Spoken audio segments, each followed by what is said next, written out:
నమస్తే. ఇప్పుడు మీరు చూడబోతున్న వీడియో ఖచ్చితంగా మీకు ఉపయోగపడుతుంది, నచ్చుతుంది కూడా. మరి మీకు నచ్చిన విషయం నాకు తెలియాలి అంటే ఈ వీడియోని మీరు లైక్ చేయాలి, షేర్ చేయాలి, అలాగే మన ఛానల్ని సబ్స్క్రైబ్ చేయాలి. మీ సపోర్ట్ని నాకు అందిస్తారు కదా. ఓకే, ఇప్పుడు వీడియోని స్టార్ట్ చేద్దాం. అక్క 2024 వచ్చేస్తోంది అక్క. గుర్తుందా? 2023 ప్రిడిక్షన్స్ అందరం కలిపి చెప్పాం. అవును. చెప్పాం కదా, చెప్పారు, విన్నాం. గుర్తుందా? అవును. అప్పుడే 1 year అయిపోయింది అక్క. 1 year అయిపోయింది. బాబోయ్, ఎంత ఫాస్ట్ గా అయిపోయింది. 23 మాత్రం చాలా సూపర్ ఫాస్ట్ గా అయిపోయింది అసలు. శతాబ్ది ఎక్స్ప్రెస్ లాగా. రైట్, 2024 వచ్చేస్తుంది. ఒక న్యూమరాలజిస్ట్ గా చెప్పండి అక్క, 2024 ఎలాంటి రిజల్ట్స్ ని ఇవ్వబోతోంది మనందరికీ కూడా? అలాగే ఏ గ్రహం చేత పాలింపబడేటటువంటి ఇయర్ గా పరిగణిస్తారు, ఎట్లా ఉండాలి? ద్వాదశ రాసులు అంటే మీరు సన్ సైన్స్ చెప్తారు యాజ్ అ న్యూమరాలజిస్ట్ కాబట్టి, సన్ సైన్స్ చెప్తారు కాబట్టి కొంతమందికి రాసులు తెలియవు. డేట్ ఆఫ్ బర్త్ ప్రకారం అంటే మంత్ ప్రకారం కూడా చూసుకుంటూ, సో సూర్యుడిని ఆధారం చేసుకుని చెప్పేటటువంటి రిజల్ట్స్ కాబట్టి ఎలా ఉండబోతోంది 2024? ముందుగా ఏరిస్ అంటే మేషరాశి కదా, మేషరాశి కాకపోతే ఏరిస్ గా మనం చూస్తే అసలు 2024 సార్ ఈ 2024 యాడ్ చేసుకుంటే మీకు ఏమొస్తుంది? 2+4 మధ్యలో 0 యాడ్ చేసినా చేయకపోయినా ఒకటే కాబట్టి అలా మనం చూసుకుంటే ఏమొస్తుందంటే 8 నెంబర్ వస్తుంది. భయపడాల్సిన అవసరం ఏమైనా ఉందా? భయం ఏం లేదు.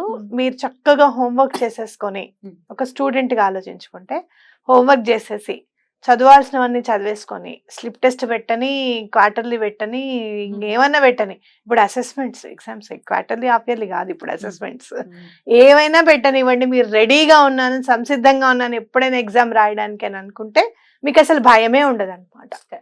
అయితే ఇక్కడ సాటర్న్ ని మనము బాగా ఆయన మన మీద చాలా మంచి దృష్టి ఉండాలి ఆయనకి అనుకుంటే గనక ఎక్కడ కూడా ధర్మ మార్గాన్ని వదలకూడదు.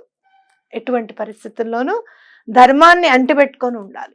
ఏ పని చేసినా కూడా నేను ఇది కరెక్ట్ గా చేస్తున్నానా లేదా, ఇది ధర్మబద్ధం అయిందా కాదా. కరెక్టా అని అంటే ఒక్కొక్క పనులు మనకి కరెక్ట్ అనిపించవచ్చు, అది ధర్మబద్ధంగా అది కరెక్ట్ కాకపోవచ్చు. కాబట్టి ధర్మబద్ధంగా నేను చేస్తున్నానా లేదా ఇది అనేది ఒకసారి మిమ్మల్ని మీరు అనలైజ్ చేసుకోవడం అనేది చాలా ఇంపార్టెంట్. అలాగే భగవంతుణ్ణి వదలకుండా ఉండడం. అలాగే మనం ఎప్పుడు కూడా దత్తాత్రేయ స్వామి గురించి చెప్పుకుంటుంటాం. ఆయన గురించి ఇంకొంచెం విశ్లేషణాత్మకంగా మీకు తెలుసుకోవాలనే కోరికని మీరు ఎక్కువగా చేసుకోవడం. అంటే స్వామి గురించి ఏదో తెలిసిందిలే అన్నట్టుగా కాకుండా ఈసారి పారాయణ చేద్దాం, లేకపోతే ఈసారి స్తోత్రం చదువుదాం, ఈ సంవత్సరం మొత్తం దత్తాత్రేయ స్వామిని ఇలా కొలుద్దాం అని చెప్పి అనుకోవడం అన్నమాట. అంటే మీరు ఏం చేస్తారు ఈ 2024 అంటే రోజు చక్కగా ఒక 2 రూపాయల బిళ్ళ చక్కగా ఒక డబ్బాలో వేసేసేయండి. ఈ 2024 అంతా కూడా అందరూ లాస్ట్ డిసెంబర్ 31 దాకా మీకు ఏదైనా ఆడవాళ్ళకి అడ్డు ఉంది అన్నప్పుడు పక్కకు పెట్టండి. మీరు చూడండి ఒక డిసిప్లిన్ అనేది ఎట్లా మనకి అలవడుతుందో, అలాగే భగవంతుడు నేర్పిస్తాడు మనకి, నువ్వు ఇలా ఉండు, నువ్వు ఇలా చెయ్యి అని చెప్పి స్ఫురణకి కలగజేస్తాడు అనమాట. సాటర్న్ ఆ పర్టికులర్ ఇయర్ ని రూల్ చేయడం అనేది చాలా అదృష్టం మనకి. అవునా? ఎందుకంటే అసలు మీరు హోంవర్క్ చేసిన తర్వాత ఎంత చక్కగా కరెక్షన్ చేసి వెరీ గుడ్ అని చెప్పి చేతిలో పెడతారో అంత చక్కగా మనకి అలాంటి ఫలితాలని కూడా ఇస్తారన్నమాట. కాబట్టి ఎటువంటి పరిస్థితుల్లోనూ ఇదేదో చాలా భయంగా ఉంది అని అనుకోవద్దు. 8 అనేది ఇన్ఫినిటీ. సో మీరు ఎంత చక్కగా ఉంటే ఆయన అంత ఇన్ఫినైట్ గా మీకు డబ్బు కానివ్వు, లేకపోతే హోదా కానివ్వు, లేకపోతే మర్యాద కానివ్వు, అలానే రిటర్న్ వస్తుంది అనమాట. What you give you will get return back with a huge applause. చాలా చప్పట్లు కొట్టి మరి మీ చేతిలో పెడతాడు సాటర్న్. కాబట్టి ఆయన గురించి మీరు ఏం భయపడాల్సిన అవసరం లేదు. అద్భుతం, అద్భుతం. సాటర్న్ గురించి, శని భగవానుడి గురించి ఎంత అందంగా చెప్పారు. చాలా సంతోషిస్తారు ఆయన కూడా. ఎందుకంటే అంత మనల్ని జీవితాన్ని మనం ఉద్ధరింపబడింది అంటే అది ఆయన వల్లనే జరుగుతుంది కనుక, ఆయన కృప వల్ల క్రమశిక్షణ అవ్వచ్చు, ఒక మంచి వ్యక్తిత్వం మనకి ఉంది అని అంటే కష్టాలు ఉంటే నుంచి అక్కడి నుంచి క్రైసిస్, ఖచ్చితంగా క్రైసిస్ లో ఉన్నప్పుడు మనం ఎట్లాంటి మన క్యారెక్టర్ ఏంటి అనేది బయటపడుతుంది. దాన్ని డెవలప్ చేసి దాన్ని చక్కగా మలిచేటటువంటి స్వామి శని భగవానుడు రాంగ్ గా పోర్ట్రే అవ్వటం నిజంగా బాధాకరం. ఎనీవేస్ ఆయన గురించి చాలా బ్యూటిఫుల్ గా చెప్పారు. చాలా సంతోషం. ఆయన పాలించేటటువంటి ఇయర్ గా కన్సిడర్ చేస్తారు కాబట్టి సూపర్. సో మరి మాట్లాడుకుందామా? ఇక నెక్స్ట్ టారస్ కనుక వృషభ రాశి, మనం మూన్ సైన్స్ అయితే వృషభ రాశి అని చెప్తాము. సో చెప్పండి అక్క, టారస్ అంటే ఏ మంత్ కింద కన్సిడర్ చేస్తారు, ఎలా ఉండబోతుంది టారస్ వాళ్ళకి? ఏప్రిల్ 20 తారీఖు నుంచి మే 20 తారీఖు వరకు, అంటే ఏప్రిల్ 20th నుంచి మే 20th వరకు పుట్టిన వాళ్ళందరూ కూడా టారస్ కిందకే వస్తారు. వాళ్ళని టారియన్స్ అంటాం అనమాట. అలాగనే వాళ్ళని తెలుగులో చెప్పాలంటే వృషభ రాశి. అయితే వీళ్ళు ఏంటంటే అర్త్ సైన్ అనమాట. టారస్ అనేసరికి అర్త్తో ముడిపడి ఉంటుంది. ఎట్లయితే ఏరిస్ ఫైర్తో ముడిపడి ఉంటుందో టారస్ అర్త్తో ముడిపడి ఉంటుంది. ఎప్పుడు కూడా చాలా గ్రౌండ్ లెవెల్లో ఉండడం, గ్రౌండ్ లెవెల్గానే ఆలోచించడం, చాలా హైట్స్కి వెళ్ళకుండా ఉండడం, ఆలోచనలు అనేవి అంటే ఎంత పెరిగినా ఒదిగి ఉండడం అనేది ఈ రాశి యొక్క లక్షణం. అయితే ఆ ఒదిగి ఉండడంలో ఏం చేస్తారంటే అందరికంటే లాస్టే ఉందాంలే, ఎందుకు వాళ్ళని ముందే పంపిద్దాంలే అనే ఆలోచనలు కూడా ఉంటారు. కాకపోతే మనని మనం ఎక్కడ రిప్రజెంట్ చేసుకోవాలి, ఏ నెంబర్లో మనం ఉండాలి అనేది వాళ్ళకి వాళ్ళు అనలైజ్ చేసుకుంటూ ముందుకు వెళ్ళాల్సింది ఉంటుంది ఏ సంవత్సరం అయినా వీళ్ళకి. అయితే ఈ సంవత్సరం ఫైనాన్షియల్గా చాలా బాగుంటుంది. ఎందుకంటే టారియన్స్లో ఉన్నది ఏంటంటే భగవంతుడిని ఎక్కువగా నమ్మడం, అలాగే వాళ్ళ పెద్దవాళ్ళు ఏదైతే చెప్పారో అదే వేదం అని అనుకోవడం.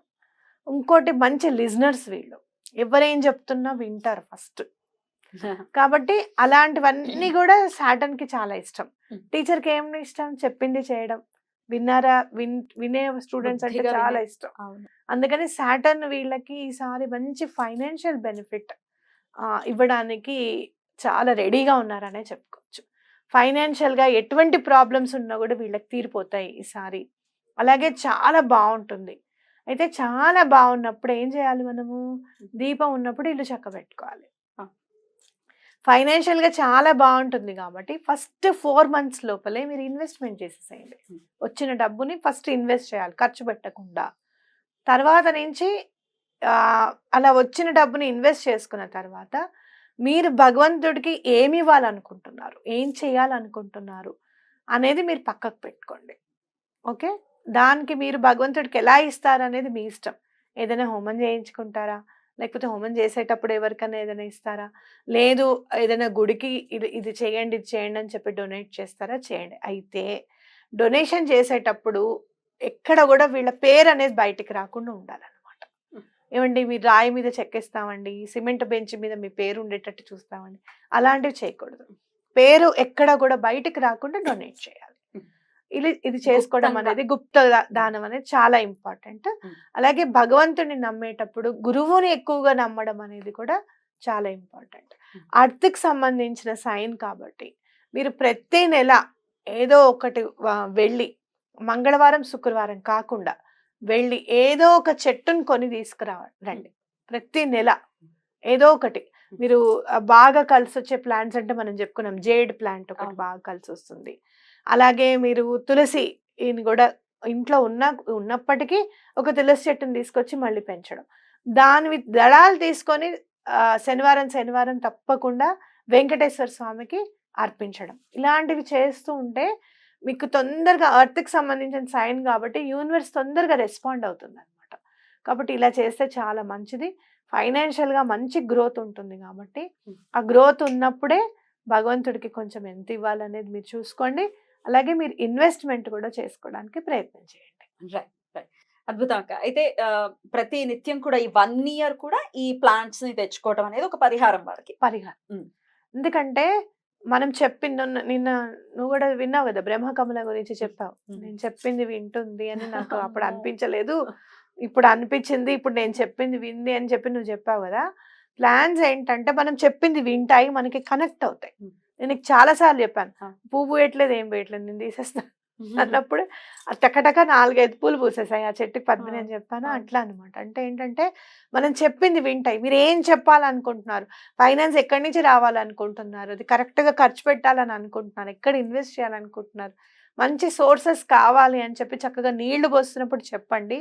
తప్పకుండా అవి పూలు పూసేటప్పుడు భగవంతుడికి అర్పించేటప్పుడు చాలా సంతోషం అనేది అది మీరు అనుభవించాలి, కానీ ఇంకోళ్ళు చెప్తే రాదనమాట. చెప్పడానికి రాదు అది అసలు. కాబట్టి అది చేయండి, తప్పకుండా కనెక్ట్ అవుతారు. ఇప్పుడు మనం శ్రీశైలంకి వెళ్ళాం, వెంటనే చూడంగానే ఆ రుద్ర తులసి మీద కనబడింది మనకి, అవునా కదా. ఎందుకు అది తెచ్చుకోవాలని ఎందుకు అనిపించాలి, పద్మిని నువ్వు కూడా తీసుకోని ఎందుకు అనిపించాలి అంటే ఏంటంటే ఆ యూనివర్స్ కి తొందరగా కనెక్ట్ అవుతాము. మట్టి నుంచి వచ్చేది ప్రతిదీ కూడా మనకి మాణిక్యమే. కాబట్టి మీరు తప్పకుండా మీరు తెచ్చుకొని ఆ పని చేయండి. ఎర్త్ కి సంబంధించిన సైన్ కి సంబంధించిన వాళ్ళు కాబట్టి ప్రత్యేకంగా ఈ రెమెడీ ప్రత్యేకంగా నేను చెప్తున్నాను. అద్భుతంగా 2024 టారియన్స్ కి చాలా చాలా మేలు చేయాలి అని మనస్ఫూర్తిగా కోరుకుంటూ, ఎందుకంటే ఆవిడ మన శ్రవంతి గారు టారియన్ కాబట్టి మీకు బాగా మంచి మేలు జరగాలని మనస్ఫూర్తిగా కోరుకుంటున్నాను. Thank you so very much. నమస్తే.